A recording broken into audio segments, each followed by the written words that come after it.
Dans cette vidéo, nous allons parler de symétrie axiale. Et l'existence des symétries axiales est garantie par cet axiome, l'axiome de symétrie. Si on se donne une droite D, alors l'axiome de symétrie dit qu'il existe exactement deux isométries qui laissent fixes tous les points de D, point par point. Il y a bien sûr l'identité que nous connaissons, on n'a pas besoin d'axiome pour garantir l'existence de l'identité, nous l'avons définie, mais il y a encore une et une seule autre isométrie qui fixe cette droite D, c'est la symétrie axiale, ou la symétrie d'axe D, ou encore la réflexion par rapport à D, et j'utiliserai par la suite ces trois termes.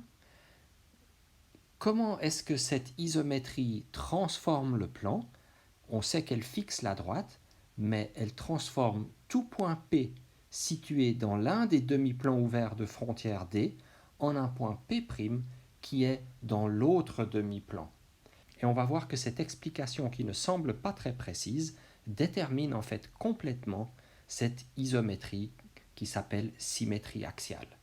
Pour construire à la règle et au compas les images d'un point par cette symétrie axiale, nous allons avoir besoin de cercles.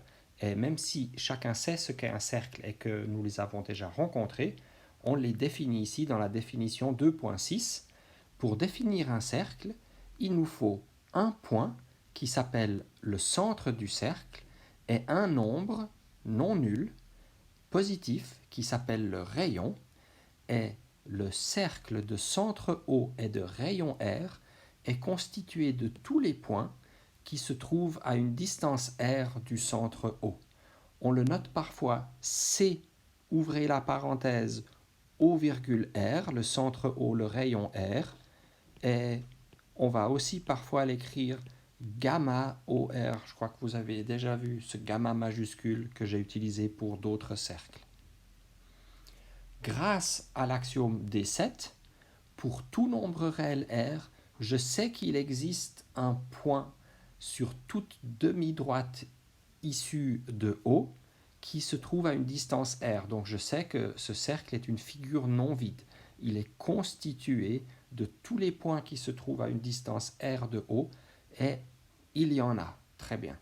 On arrive maintenant à l'une de nos premières constructions géométriques, et pour ce faire, je vais donner la marche à suivre de la construction du symétrique d'un point P par rapport à une droite D, et ensuite on justifiera cette construction pour expliquer pourquoi cette construction donne bien le symétrique du point P. D'abord, si le point P se trouve sur la droite, qui est l'axe de symétrie, alors il n'y a rien à faire, P est sa propre image. Donc à partir de maintenant, on va supposer que P n'appartient pas à la droite et j'aimerais construire son image. On va donc, premièrement, choisir deux points distincts A et B sur D. Et quand j'écris une marche à suivre, je vais indiquer les différents pas en les numérotant et en passant à la ligne entre chaque point. Donc, point 1, on choisit deux points distincts A et B sur la droite D. Je passe à la ligne et je vais lire la suite, mais d'abord, on va choisir ces deux points. J'en ai peut-être un ici, un point A, et puis ici, un point B. En théorie, on peut les choisir n'importe où. En pratique, on va les choisir ni trop près, ni trop loin de P, un peu de part et d'autre de ce point P pour que les cercles que l'on construit se coupent clairement à des endroits déterminés. Point 2, on trace les cercles de centre A et de centre B passant par P. Traçons à présent les cercles de centre A et B et qui passent par P. Voilà le cercle de centre A et de rayon AP, et le cercle de centre B est de rayon BP. Ces cercles se coupent en deux points, le point P, on a tout fait pour qu'il passe par ce point P, et un autre point que j'appelle P'. On affirme que le point P' est le point cherché, c'est-à-dire le symétrique de P par rapport à la droite D. je vous invite à faire cette construction au compas dans vos cahiers avant de passer à la justification.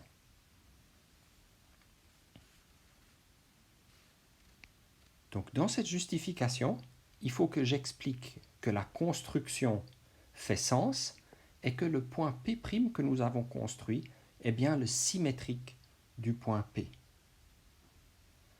Appelons petit f la symétrie d'axe D. On sait qu'elle existe par l'axiome de symétrie. Si le point P se trouve sur la droite D, alors évidemment f de P égale à P par définition de cette symétrie. Elle fixe tous les points de la droite. Donc aussi pour la justification, le cas où P se trouve sur D est vite réglé et on passe au cas où le point P ne se trouve pas sur la droite D.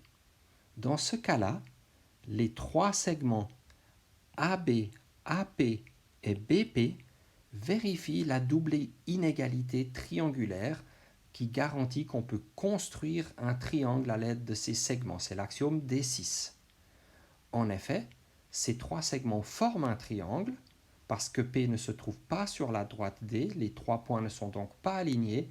On a donc un triangle ABP et on a démontré que dans ce cas-là, cette double inégalité triangulaire est vérifiée avec des inégalités strictes. Par conséquent, grâce à cet axiome D6, je sais qu'il existe exactement deux points R et S qui permettent de construire ces triangles. Si vous ne vous souvenez pas précisément de l'axiome D6, je vous encourage à aller le relire. Mais il dit qu'étant donné un segment AB et des distances des segments qui vérifient cette double inégalité triangulaire, alors je peux trouver exactement deux points, R et S, dont les distances AA et AB sont celles qui ont été décidées et qui nous donnent donc deux triangles. On affirme que ces points R et S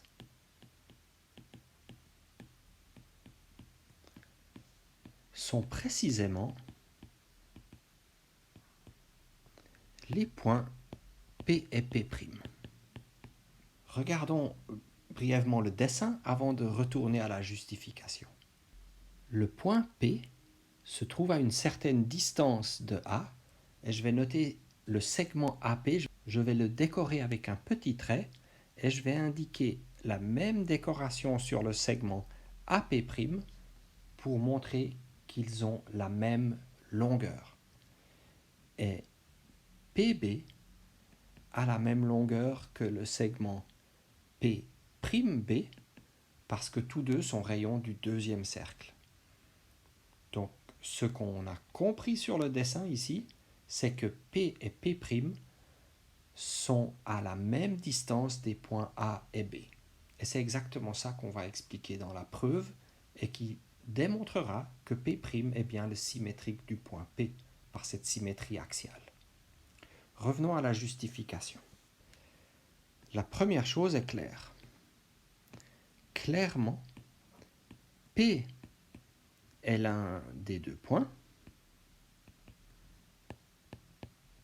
parce que ces points sont déterminés par les distances. Et PA a bien la même longueur que PA et PB a même longueur que PB. Donc P, c'est l'un de ces points R et S. On s'intéresse maintenant à F de P.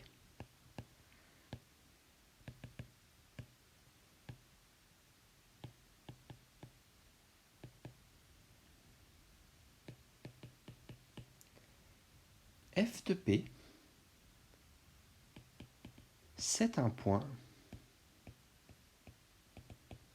qui est différent de P, car par l'axiome de symétrie, il se trouve dans deux demi-plans différents.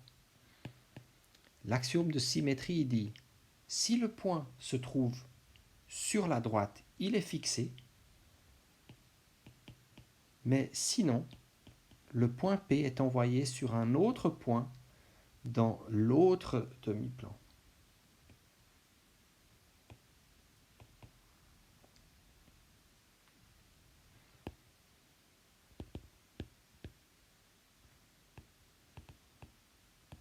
Regardons maintenant à quelle distance de A et de B se trouve ce point F de P. Donc, on va calculer la distance entre A et F de P. Et puisque A appartient à la droite D, il coïncide avec son image par cette symétrie axiale F, par l'axiome de symétrie. Or, F est une isométrie, et donc la distance entre F de A et F de P est égale à AP. Et de même, quand je remplace A par B, pour la même raison, B étant sur la droite, il est égal à sa propre image, et puisque la symétrie axiale est une isométrie, on obtient la même distance que BP. Qu'est-ce qu'on a calculé ici? On a calculé la distance entre A et F de P, et on a trouvé que c'est AP, et la distance entre B et F de P, et on a trouvé BP. Conclusion, F de P est l'autre de ces deux points R et S.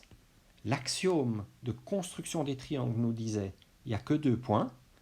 J'en avais déjà un, c'était P. L'autre, c'est forcément F de P et il n'y en a pas d'autre.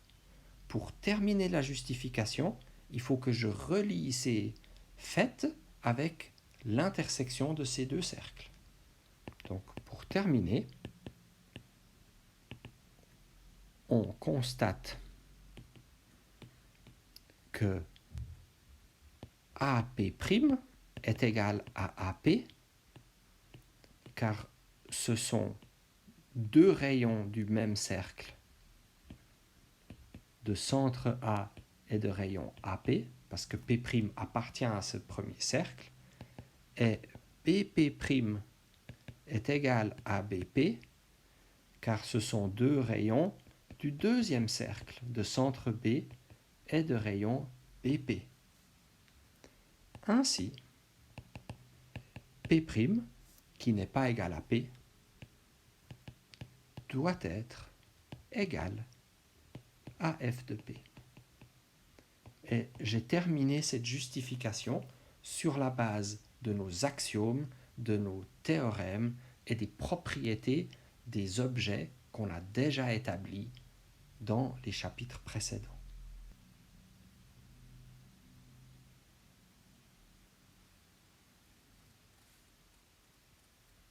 Une conséquence de la construction précédente, c'est que si P' est le symétrique de P par rapport à cette droite D, alors P est le symétrique de P', parce que la construction avec ces deux cercles est la même que l'on veuille construire le symétrique de P ou le symétrique de P'.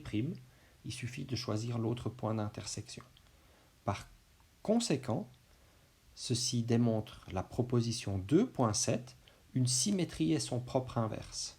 En effet, ce que j'explique ici en 3 lignes, c'est que SD de P est égal à P. C'est ce qu'on vient de dire tout à l'heure.